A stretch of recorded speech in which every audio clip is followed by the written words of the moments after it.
से रही और वही उसी सीता को जब नंगे पैर बन के कांटों में चलना पड़ा होगा तो भरत कहते हैं कितनी तकलीफ हुई होगी। भरत जी जिस समय राम जी को लेने के लिए जा रहे थे ना, उस समय मार्ग में एक ऐसा कांटा भरत के पैरों में लगा जो आर पार हो गया। रक्त की धार बह रही है। लोगों ने जब पैर से रक्त बिंदु निकलते हुए देखे तो एक सेवक पास में आया, भरत भैया हमें लगता है कि शायद आपके पैर में कांटा लगा है, क्या आपको दर्द नहीं हो रहा? भरत जी ने कहा कि जिस समय मैं कल्पना करता हूं कि यही कांटा जब भाभी के पैरों में लगा होगा तब भाभी को कितना दर्द हुआ होगा, और भाभी के दर्द की कल्पना करके मुझे स्वयं का दर्द महसूस नहीं होता।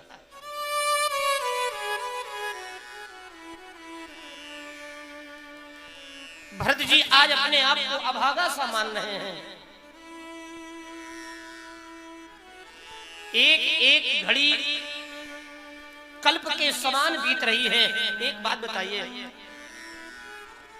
जब आदमी कोई दुखी होता है तो क्या करता है? रोता है। किसी अपने प्रियतम का अगर वियोग हो जाए आदमी एकांत में बैठ करके रोता है, पर भरत जी रो नहीं रहे। उस वियोग में राम बिरहे सागर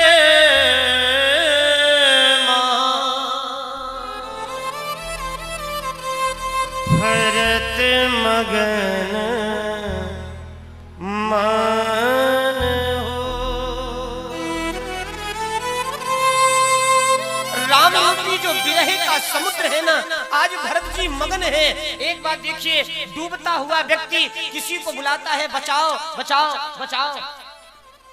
डूबने वाला व्यक्ति स्वतंत्र नहीं हो जाता, और डूबने वाला व्यक्ति स्वतंत्र तब होता है या तो उसे तैरना आता हो या तो उसकी सुरक्षा में कोई ना कोई हो। तभी तो इतने विश्वास के साथ वो समुद्र में उतरा है ना।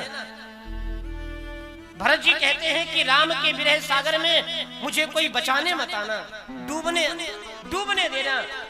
ओहो, क्योंकि बचाने वाला कोई ना कोई है। राम जी जानते हैं कि भरत डूब जाएगा, इसको कष्ट जरूर होगा, तो बचावे। उसी से कहा हनुमान अयोध्या चले जाओ और वहां मेरा भरत मेरा इंतजार कर रहा होगा। जरा भरत को मेरे आने की सूचना दे दो। एक महात्मा ने बड़ी प्यारी बात कही, आखिरकार राम जी ने भरत के पास हनुमान जी को भेजा क्यों? राम जी ने कहा हनुमान देख लेना, अगर भरत अवध की गद्दी में बैठा हो और उसके राज्य चलाने से जनता संतुष्ट हो तो मुझे एक बार आके बता देना।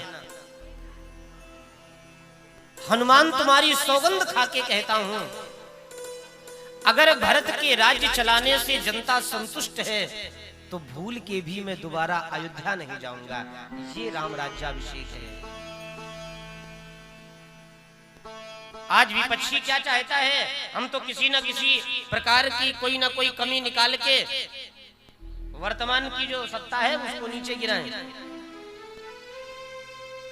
पर राम राज्य क्या है? राम राज्य की कल्पना देखिए। भगवान कहते हैं अगर भरत राज्य चला रहा हो तो मैं जाऊंगा नहीं,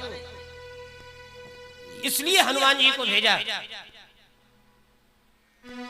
और हनुमान जी जिस समय आए हैं ना, तो भेष कौन सा है? ब्राह्मण का है। विप्र रूप धरि पावन सुते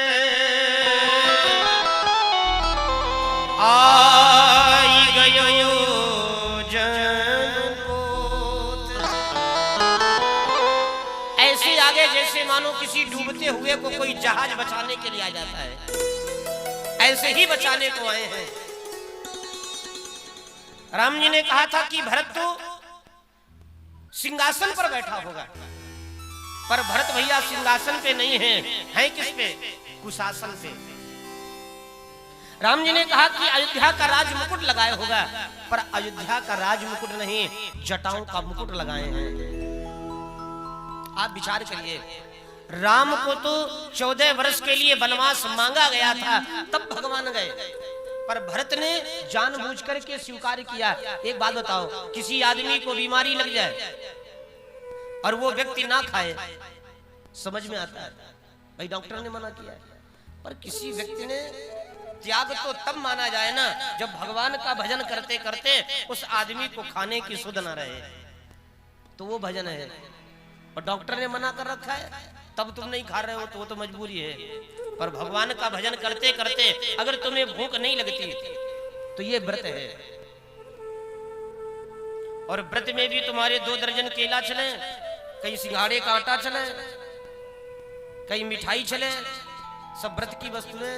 एक बार नवरात्र में माता जी का हमने मेनू देखा, उसमें लिखा था पहले नवरात्र में ये खाना है। अच्छा, 10वीं वाले दिन लिखे थे गोलगप्पा।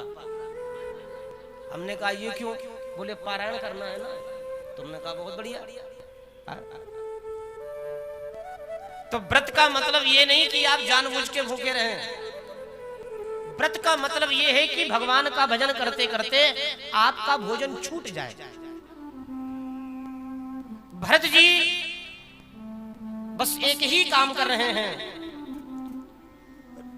राम राम रघुपति जपत, स्त्रवत नयन जल जात।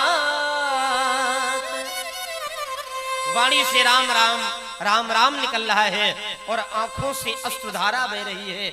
ये भजन है। ईमानदारी की बात बताऊं, कभी कभी राम जी के सामने बैठ कर के रोना चाहिए। भजन को गाते गाते अगर तुम्हारी आंखों में आंसू ना आए, कथा को सुनते सुनते अगर तुम्हारी आंखें भीगे ना, तो समझ लेना तुमने कथा दिल से नहीं सुनी, तुमने भजन दिल से नहीं किया। भजन तो ऐसा सुना जाए और कथा ऐसी सुनी जाए जो दिल तक जाए। और आज हनुमान जी सरकार ने जब भरत को देखा, ओहो, आज हनुमान जी के आंखों में आंसू आ गए।